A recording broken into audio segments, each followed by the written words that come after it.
Hello साथियों, A2 point में आपका हार्दिक स्वागत एवं अभिनंदन है। मैं विनय सर आपके समक्ष एक बार फिर से। आज मेरी हिंदी की पहली क्लास है, हिंदी वर्णमाला, है ना। हिंदी वर्णमाला किसे कहते हैं? हिंदी वर्णमाला से देखो काफ़ी सारे क्वेश्चन बनते हैं। करीब करीब यहाँ से हर एक एग्ज़ाम में, चाहे छोटा एग्ज़ाम हो चाहे बड़ा हो, चाहे वो SSC का हो, SSC GD का हो, SSC GD का हो, चाहे UPP का हो, 1-2 नंबर का, यहाँ से 2 नंबर 3 नंबर का आना ही आना होता है। चाहे जितना छोटा एग्जाम हो, चाहे UP पेट हो, किसी भी एग्जाम में, चाहे स्टेट लेवल हो या वो केन से हो, हर एक सवाल यहाँ से वर्णमाला आपका बहुत ज़्यादा है, क्योंकि वर्णमाला से 4-5 चैप्टर आपके क्लियर होंगे, है ना। तो हिंदी वर्णमाला किसे कहते हैं? वर्णों के समूह को या वर्णों के समुदाय को हिंदी वर्णमाला कहते हैं। अगर जो हिंदी वर्णमाला की हम लोग परिभाषा देखें तो किसे कहते हैं? हिंदी वर्णमाला यानी वर्णों के समूह को अर्थात वर्णों के समुदाय को हिंदी वर्णमाला कहते हैं। जिस प्रकार से एक फूलों की माला को हम माला बोलते हैं, है ना। फूलों के एक समूह, जब बहुत सारे फूलों की एक माला गूंथते हैं तो उसे हम फूलों की माला बोलते हैं। उसी प्रकार जब सारे के सारे वर्णमाला एक जगह एकत्रित किए जाते हैं तो वहाँ पर हिंदी वर्णमाला होता है। अब वो पूछा, दूसरा क्वेश्चन आता है कि हिंदी वर्णमाला में कितने अक्षर होते हैं? तो टोटल अक्षर होते हैं आपके पास 52। हिंदी वर्णमाला में जो टोटल अक्षर होते हैं वो आपके होते हैं 52। अब इसके बाद जो नेक्स्ट क्वेश्चन आता है कि हिंदी वर्णमाला कितने प्रकार के होते हैं? यानी ये 2 प्रकार के होते हैं। इसमें से आता है स्वर और एक आता है व्यंजन। ये कितने प्रकार से होते हैं? 2, स्वर और व्यंजन। स्वर किसे कहते हैं? जिन वर्णों के उच्चारण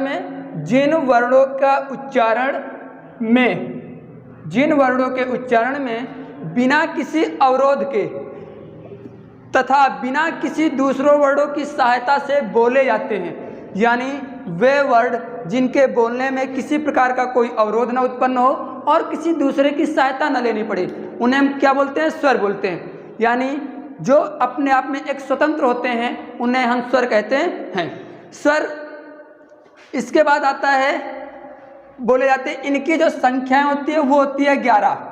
यानी स्वरों की जो संख्या होती है वो होती है 11। दूसरा क्वेश्चन आता है कि स्वरों की संख्या कितनी होती है? 11 होती है। फिर से देखिए कौन कौन से होते हैं? छोटा, बड़ा, छोटी, बड़ी, छोटा ऊ, बड़ा ऊ, ए, आए, ओ, औ और ऋषि, ये आपके पास 11 होती हैं।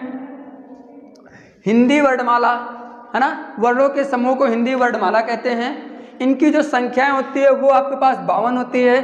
फिर इसके बाद ये 2 प्रकार के होते हैं, एक तो स्वर होता है और दूसरा व्यंजन होता है ना। तो जिन वर्णों का उच्चारण में बिना किसी अवरोध के या बिना किसी दूसरे अक्षर की सहायता से बोले जाते हैं उन्हें हम स्वर कहते हैं। यानी स्वरों की जो संख्याएं होती है वो 11 होती है। इसमें से कौन कौन नहीं लिया गया है? एक अंग नहीं लिया गया है, अंग इसमें शामिल नहीं होता और आहा भी इसमें शामिल नहीं होता है। ठीक, इसके बाद नेक्स्ट आता है स्वर। स्वर आपके कितने प्रकार के होते हैं? स्वर आपके 3 प्रकार के होते हैं। कौन कौन सा होता है स्वर? पहला तो होता है हास्य स्वर, फिर होता है दीर्घ स्वर, हास्य स्वर होता है, फिर कौन सा होता है? दीर्घ स्वर होता है। क्या स्वर लिख दिया जाए ना, दीर्घ। फिर आपके पास होता है एक प्लुप्त स्वर।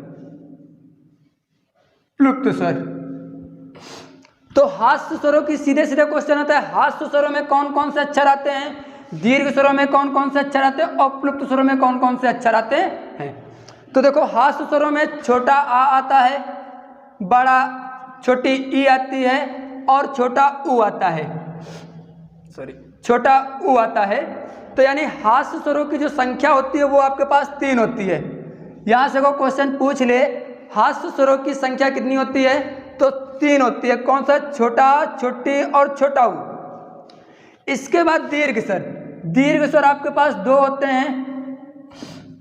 एक तो होता है दीर्घ स्वर बड़ा, बड़ी और बड़ा ऊ। ये इसमें एक दीर्घ। फिर यहां पे आता है एक संयुक्त स्वर, यानी इनकी संख्या को देखा जाए, दीर्घ स्वर बड़ा, बड़ी, बड़ा ऊ। इसके बाद यहां पर आता है संयुक्त स्वर में आता है। आ के बाद यदि ई आता है, चाहे छोटा हो बड़ा हो, वो ए में कन्वर्ट हो जाएगा। अगर जो आ के बाद ए आता है तो आई में कन्वर्ट हो जाएगा। उसके बाद यदि आ के बाद उ आता है तो औ में कन्वर्ट हो जाएगा, और आ के बाद अगर जो ओ आता है तो वो औ में कन्वर्ट हो जाएगा।